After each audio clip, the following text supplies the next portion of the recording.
Kemanakah aku dapat pergi, menjauhi rohmu yang suci, kau sahabat dan kau dekat.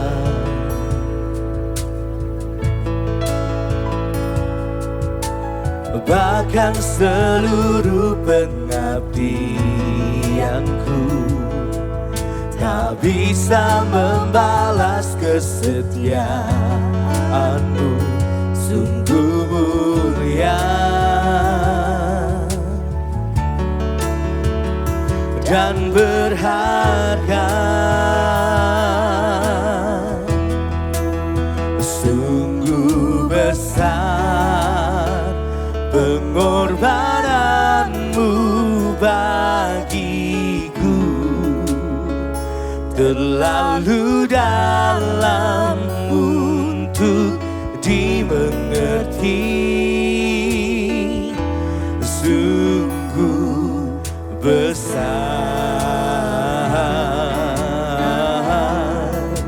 sungguh indah yang kau pikirkan tentangku, tak terselami bagiku. Sungguh indah.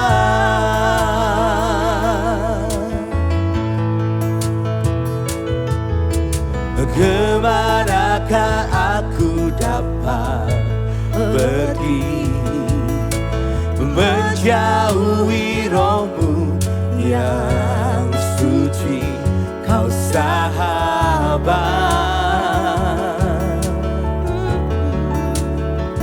dan kau dekat.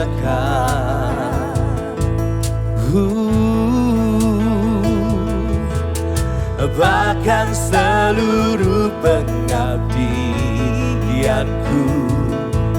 tak bisa membalas kesetiaanmu, sungguh mulia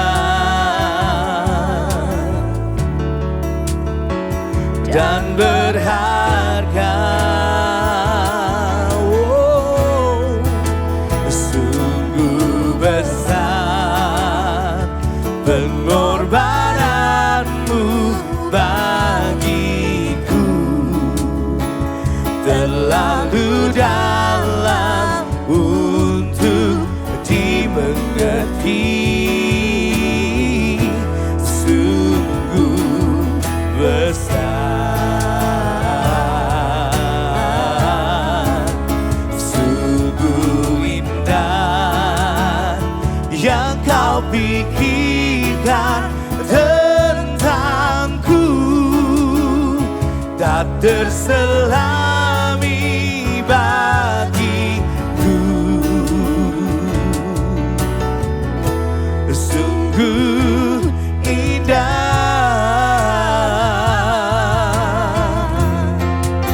sungguh besar pengorbananmu bagiku, terlalu dalam untuk dimengerti. Sungguh besar, sungguh indah yang kau pikirkan tentangku, tak terselami bagiku. Oh, sungguh indah. Oh, sungguh indah, sungguh indah.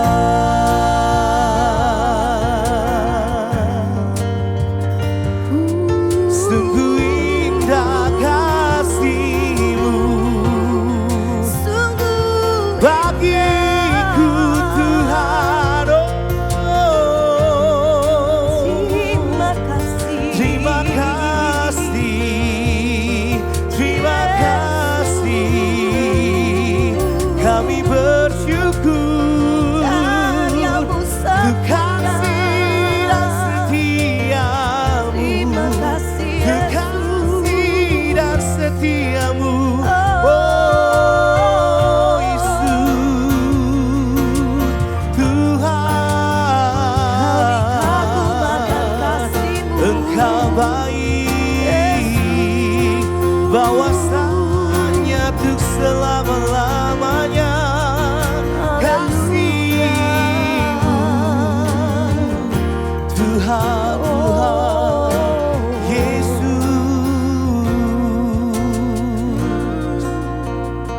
Thank you, Jesus. Kasih-Mu, karena kasih-Mu yang selamatkanku, menyucikan dan menebus hidupku.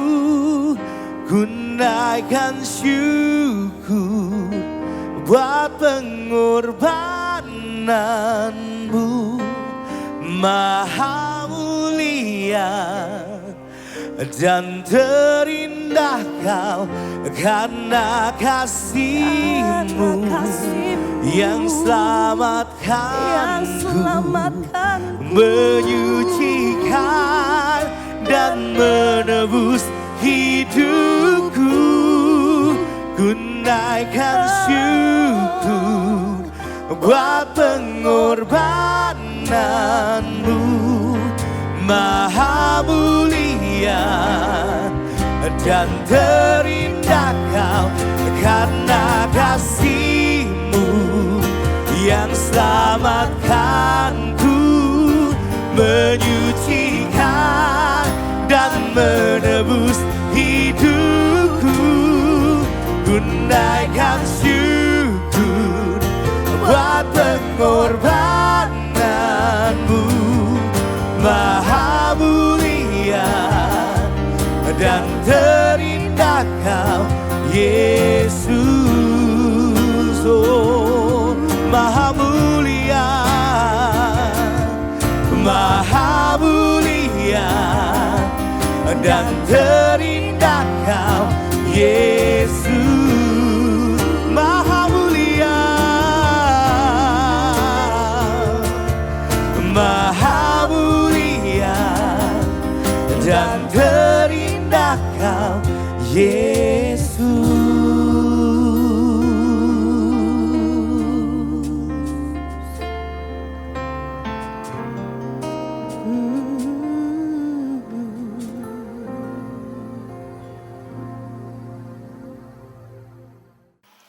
Shalom saudara yang dikasihi oleh Tuhan. Pada Paskah hari ini, tema kita adalah Aku dikasihi Yesus. Elohim adalah kasih. Dia Tuhan yang mengasihi. Saya akan mendeskripsikan kasih-Nya dalam pesan firman hari ini. Seperti apa sih kasih Tuhan kepada kita? Ada 3 hal penting yang ingin saya bagikan kepada saudara. Yang pertama adalah kasih-Nya itu tanpa syarat, unconditional love. Yang kedua, kasih-Nya itu tidak berubah, unchanging love. Dan yang ketiga, kasih-Nya itu tidak pernah berakhir, unceasing love. Mari kita melihat yang pertama, unconditional love. Kasih Tuhan itu tidak bersyarat atas kita. Di 1 Yohanes pasal yang keempat ayat 19, kita mengasihi Dia karena Dia terlebih dahulu mengasihi kita. Perhatikan saudara, manusia tidak akan sanggup memenuhi syarat Tuhan. Sebab itu Tuhan tidak memberi syarat apapun kepada kita untuk dapat dikasihinya. Dan kasih Bapa melalui Yesus Kristus itu cukup untuk kita semua orang yang percaya kepadanya. Kita dilindungi, dijagai, dituntun sampai masa depan bahagia, bahkan sampai ke dalam kerajaan surga. Jika kita percaya Yesus sanggup membawamu sampai surga, seharusnya kita percaya bahwa Yesus juga pasti sanggup memberi hari depan bahagia. Analoginya begini saudara. Kalau seorang kaya bisa memberimu tiket ke Amerika, orang itu pasti juga bisa memberimu tiket ke Singapura. Demikian juga Tuhan. Dia sanggup memberi kerajaan surga kepadamu. Harusnya kita semua percaya. Apapun situasi yang sedang saudara hadapi sekarang, masa depanmu adalah masa depan yang penuh pengharapan, masa depan yang bahagia. Perhatikan tentang kasih Tuhan ini. He loves us not because we are all lovable, but because He is love. Dia mengasihi kita bukan karena kita ini layak dikasihi dan memang pantas dikasihi, tetapi karena Dia adalah kasih.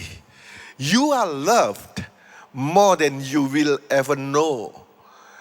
Saudara dikasihi lebih dari yang kau pernah bayangkan, kau pernah pikirkan. Bila kita menyadari bahwa kita dikasihi Tuhan, seharusnya kita mengasihi orang yang ada di sekitar kita. 1 Yohanes pasal 4 ayat 20. Jika seorang berkata, aku mengasihi Elohim tetapi ia membenci saudaranya, ia adalah seorang pendusta. Karena siapa yang tidak mengasihi saudaranya yang dapat dilihatnya, bagaimana dapat mengasihi Elohim yang tidak dapat dilihatnya? Kasih Yesus yang tanpa syarat memampukan kita di bawah anugerahnya untuk bisa mengasihi orang lain juga. Yang kedua, seperti apa kasih Yesus kepada kita? Unchanging love. Kasih Tuhan atas kita itu kasih yang tidak berubah. Peristiwa prodigal son, anak yang terhilang, mengingatkan kita bahwa kasih Bapa itu tidak berubah oleh perbuatan atau kelakuan sang anak. Yesus menggambarkan kasih Bapa melalui kisah anak yang terhilang ini. Tertulis di Lukas 15 ayat 20, bangkitlah dia dan datang kepada ayahnya. Tetapi ketika ia masih jauh, ayahnya sudah melihatnya. Dan tergerak oleh belas kasihan, ia berlari lalu memeluk dan menciumnya. Perhatikan di sini saudara, Tuhan tidak pernah dan tidak akan pernah berubah dalam kasihnya kepada kita. Di Efesus pasal 2 ayat 8 dikatakan karena anugerah kamu telah diselamatkan oleh iman. Itu bukan karena usahamu tetapi pemberian Elohim. Itu bukan karena perbuatan-perbuatan sehingga tidak seorang pun dapat memegahkan diri. Itu ayat 9. Kasihnya kepada kita membuat anugerahnya telah sampai dan terjadi dan kita alami di dalam kehidupan kita. Kasih Yesuslah yang mengubah perbuatan-perbuatan kita, bukan perbuatan-perbuatan kita yang membuat Tuhan mengasihi kita. Kita diberkati bukan karena apa yang kita kerjakan untuk Tuhan, melainkan karena apa yang Yesus lakukan untuk kita. Di 2 Korintus pasal 8 ayat 9, sebab kamu mengetahui anugerah Tuhan kita Yesus Kristus bahwa meskipun dia kaya namun karena kamu dia menjadi miskin supaya melalui kemiskinannya kamu dapat menjadi kaya. Tentang kasih Yesus ini seringkali kita tidak mengerti. We do not truly know what love is unless we know Christ. Kita tidak akan bisa memahami makna yang sesungguhnya tentang kasih kecuali engkau mengenal Yesus Kristus, karena dialah kasih yang sejati itu. Oleh karena itu biarlah kita juga dapat membuat orang berubah karena kasih Yesus kepada kita. Kolose pasal yang keempat ayat 6, biarlah perkataanmu selalu penuh anugerah dan tidak hambar sehingga kamu mengetahui bagaimana harus memberi jawaban kepada setiap orang. Kasih Yesus tidak berubah kepada kita. Sekalipun kita sering berubah dalam mengasihi Tuhan, dia tidak pernah berubah dalam mengasihi kita. Yang ketiga, yang terakhir, seperti apa sih kasih Yesus kepada kita? Kasihnya kepada kita bukan unconditional love, bukan unchanging love saja, tetapi unceasing love. Kasih yang tidak pernah berhenti, kasih yang tidak pernah berakhir, kasih yang terus menerus. Tuhan mengasihi kita dengan kasih yang kekal. Di Yeremia pasal 31 ayat 3, dari sejak lama Yahweh telah menampakkan diri kepada Israel dan berkata, aku telah mengasihimu dengan kasih yang kekal. Oleh karena itu, aku telah menarik engkau dengan kasih setia. Juga dikatakan di Efesus pasal 6 ayat 24, anugerah menyertai semua orang yang mengasihi Tuhan kita Yesus Kristus dengan kasih yang kekal. Amin. Seorang anak yang hidup tanpa kasih orang tua dapat merusak masa depan anak tersebut. Perhatikan saudara, kita dikasihi Bapa di surga agar kita tahu dan menyadari bahwa Tuhan memiliki masa depan bagi kita semua. Dan masa depan itu adalah masa depan yang baik dan penuh dengan pengharapan. Kasih bukan karena, tetapi kasih apapun yang terjadi. Love is not a big cause. It is a no matter what. Itulah yang dimiliki oleh Yesus, kasihnya kepada kita. Bukan karena kita baik, bukan karena kita layak, bukan karena kita kudus, bukan. Walaupun tidak peduli bagaimanapun keadaan kita, Tuhan mengasihi kita. Seperti apa kasihnya? 3 hal yang sudah saya sampaikan. Yang pertama, unconditional love. Dengan kasih yang tanpa syarat. Yesus telah mengasihimu, telah mengasihiku. Yang kedua, unchanging love. Kasih Yesus kepada saudara, kasih Yesus kepada saya adalah kasih yang tidak berubah, unchanging love. Dan yang ketiga, yang terakhir tadi, kasih Yesus kepada saudara dan saya adalah unceasing love. Kasih yang tidak akan pernah berhenti, tidak akan pernah berakhir. Betapa luar biasanya kasih Yesus atas kita semua. Tidak ada kasih yang lebih besar dari seorang yang mau menyerahkan nyawa, mengorbankan dirinya untuk menyelamatkan saya dan saudara. Mari kita berdoa. Tuhan Bapa yang baik, terima kasih untuk Paskah 2020. Kami boleh diingatkan betapa luar biasanya kasih-Mu kepada kami. Kasih yang tak bersyarat. Kasih yang tidak berubah, kasih yang tidak akan pernah berakhir. Terima kasih Tuhan. Kami percaya kepada Tuhan Yesus. Kami percaya akan kasih Tuhan Yesus. Dan kami aman di dalam kasih Tuhan. Kami terpelihara dalam kasih Tuhan. Kami terproteksi karena kasih Tuhan. Kami pasti sampai masa depan yang baik. Tidak peduli apapun yang sedang kami alami, kesulitan apapun yang sedang terjadi. Karena kasih-Mu kami pasti sampai kepada masa depan yang baik. Karena Tuhan memberikan pemulihan, Tuhan memberikan kebangkitan, Tuhan memberikan semua yang kami perlu, Tuhan sanggup sediakan. Tuhan sanggup memberi masa depan yang baik. Dan Tuhan sanggup membawa kami sampai ke dalam kerajaan surga. Terima kasih Tuhan Bapa yang baik. Kami bersyukur kepadamu. Firman ini tidak akan kembali sia-sia. Digenapi tepat seperti yang Kau katakan. Bukan hanya menjadi pengetahuan. Tetapi biarlah firman yang kami dengar ini menjadi kenyataan. Kami alami kasih Tuhan yang tak bersyarat. Yang tak berubah. Dan yang tak berakhir untuk kami sekarang seterusnya selama-lamanya dalam Yesua Masiah Tuhan kami. Percaya, katakan amin. Mari kita mempersiapkan diri kita untuk melakukan perjamuan kudus.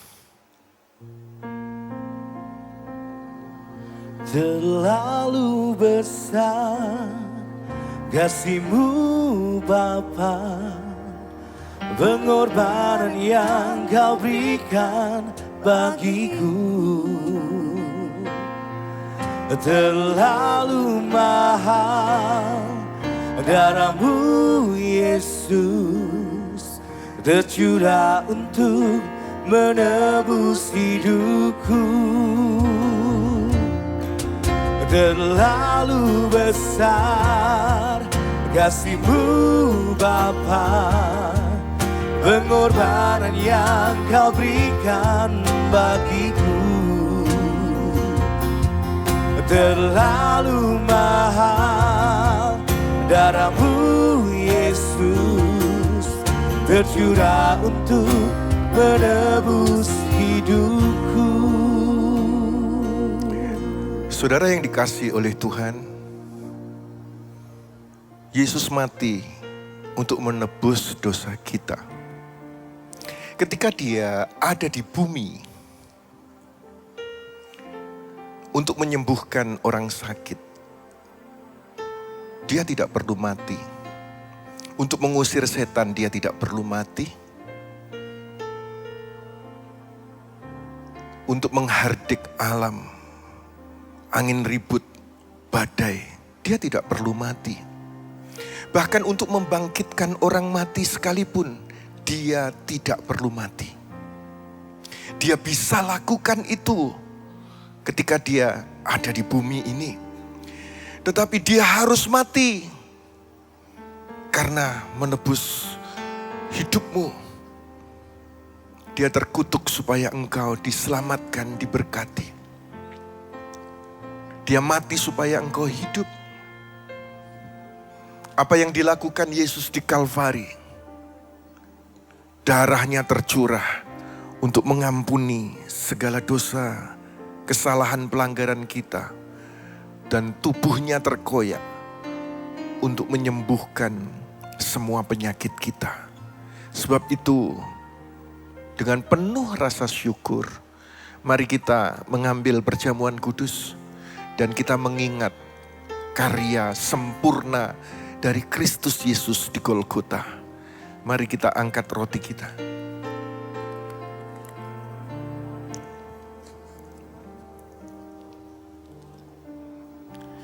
Roti ini adalah persekutuan kita dengan tubuh Kristus yang telah dipecah-pecahkan untuk kesembuhan segala sakit, penyakit, dan kelemahan kita.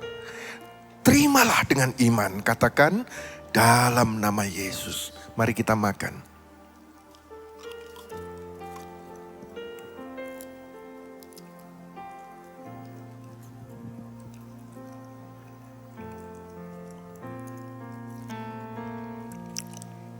Ambillah cawan anggur.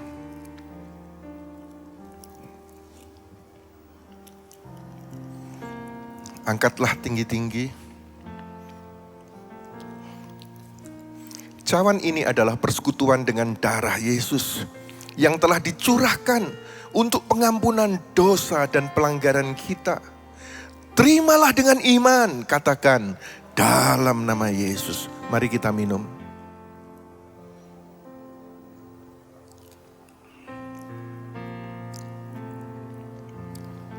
Kita satukan hati dalam doa. Tuhan Bapa yang baik, kami bersyukur untuk anugerah-Mu yang sempurna. Di dalam Kristus Yesus, kami sudah diampuni. Kami sudah diselamatkan. Kami sudah menjadi warga kerajaan surga. Terima kasih Tuhan. Tidak ada kata yang lebih daripada ucapan terima kasih kepadamu. Tidak ada yang bisa kami berbuat selain bersyukur akan pengorbananmu di Kalvari. Terima kasih Tuhan Yesus. Seluruh jemaat yang mengikuti tayangan ini, kami berdoa, biarlah kasih Kristus yang tak bersyarat, yang tak berubah, dan yang tak ada akhirannya terjadi atas para suami, para istri, orang tua, anak, seluruh anggota keluarga. Dan kasih itu menghilangkan ketakutan. Terima kasih Tuhan, karena oleh kasih-Mu kami terproteksi dengan sempurna. Oleh kasih-Mu kami juga dipulihkan. Oleh kasih-Mu kami juga disertai untuk meraih masa depan yang baik. Bahkan kehidupan kekal di dalam kerajaan surga. Kami bersyukur dalam Yesus Kristus Tuhan. Haleluya. Semua yang percaya doa ini dijawab Tuhan, katakan amin. Yesus HaMasiah bless you. Thank you so much.